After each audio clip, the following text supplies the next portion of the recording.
2 years ago, David was involved in a terrible car accident while driving back to California from Mexico.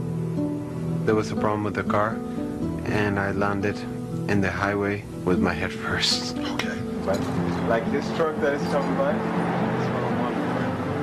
For 5 weeks, David lay in a coma.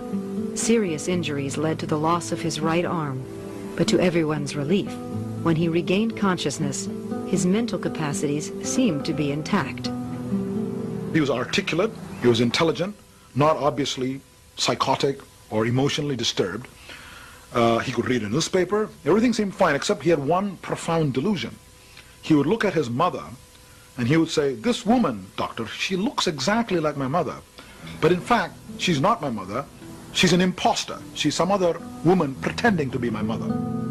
The injury to David's brain had brought on a very rare condition called the Capgras delusion. I was cooking dinner, and he probably didn't like the food that night. Okay. And he said, "You know, the lady who comes in the morning, she cooks much better than you. Okay. It's that lady. I like that lady very much." Okay. But the lady was me, of course, all the time. David was also convinced that his father was an imposter. He would say to his dad, "You know, I'm sure you would like to meet this guy. He's so much like you, but he drives better. He doesn't go so fast." it can look identical to him, exactly like him, but it's not him. After 2 months of this disturbing behavior, David's parents decided to seek help from Ramachandran.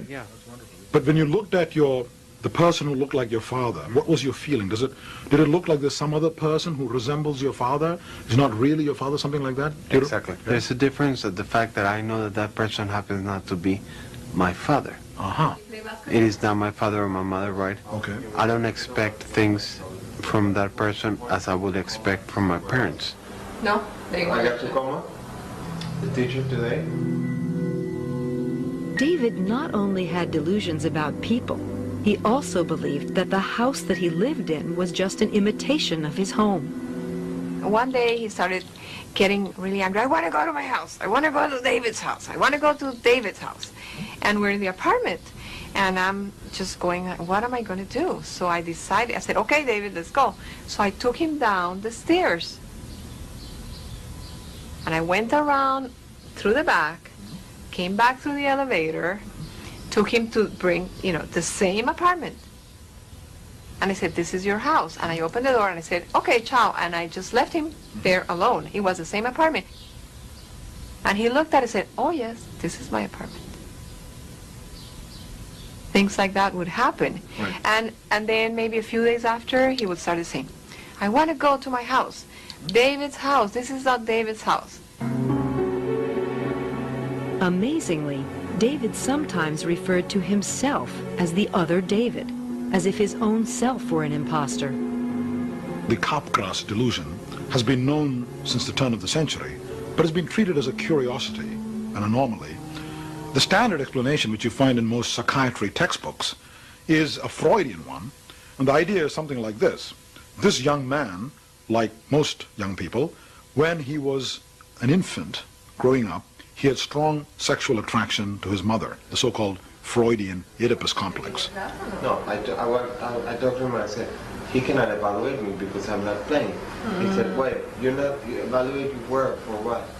But then along comes a blow to the head, and suddenly and inexplicably, these sexual urges come flaming to the surface, and he finds himself sexually attracted to his mother.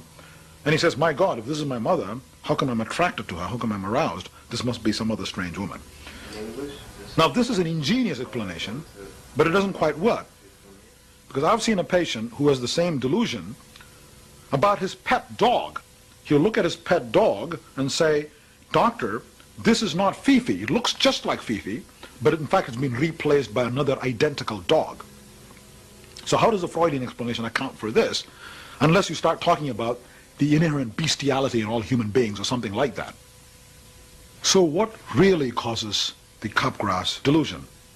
Well, it turns out that when you look at an object, the message goes to the temporal lobes, to the visual centers in the temporal lobes.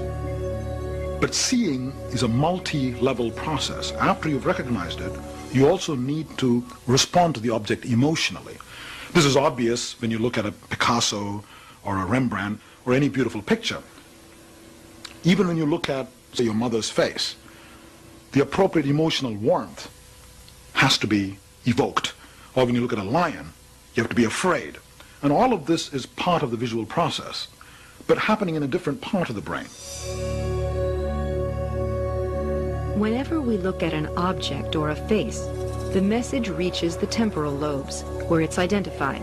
But then it gets relayed to a structure called the amygdala, which is the gateway to the limbic system that contains the emotional centers of the brain. And it's here that we generate the appropriate emotional response to whatever it is we're looking at. Now, what I've suggested is that what's going on in this patient is the message gets to the temporal lobe cortex, so the patient recognizes his mother as being his mother and evokes the appropriate memories, but the message doesn't get to the amygdala because the fibers going from the temporal lobe cortex to the amygdala and to the emotional centers are cut as a result of the accident.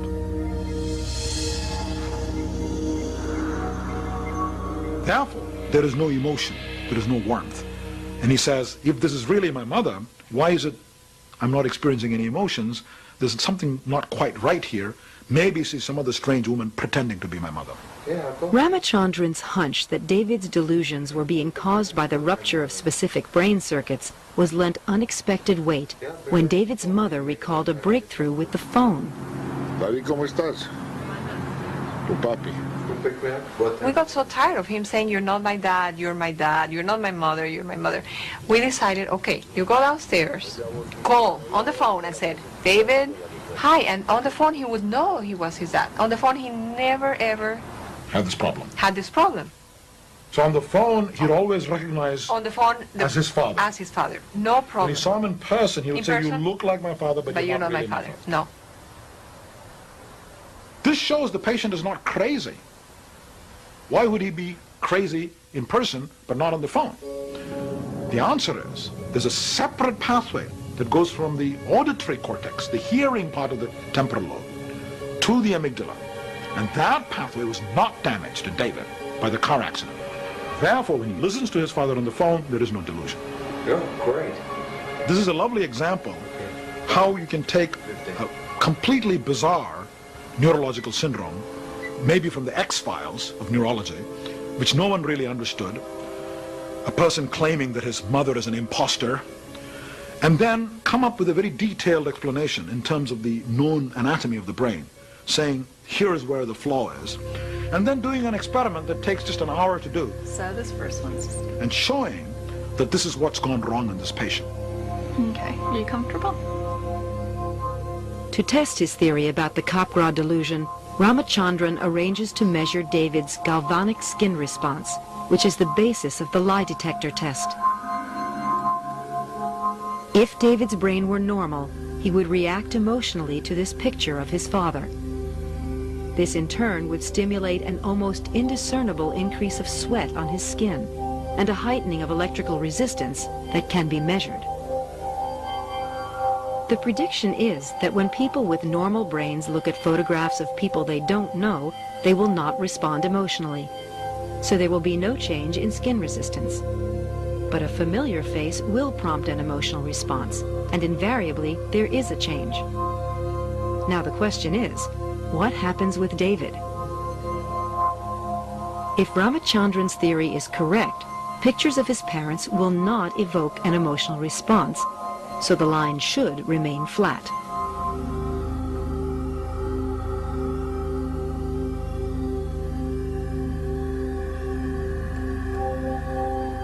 Now, this is also telling you about how all of us, how normal people, respond to faces and to objects, because what happens in this patient is truly extraordinary.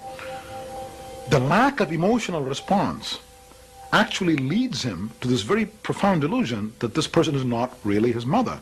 In other words, the lack of the autonomic gut reaction, this emotional response, leads him to an absurd conclusion, overriding what his intellect is telling him. And this tells you how closely linked your intellectual view of the world is to your basic emotional reactions to the world.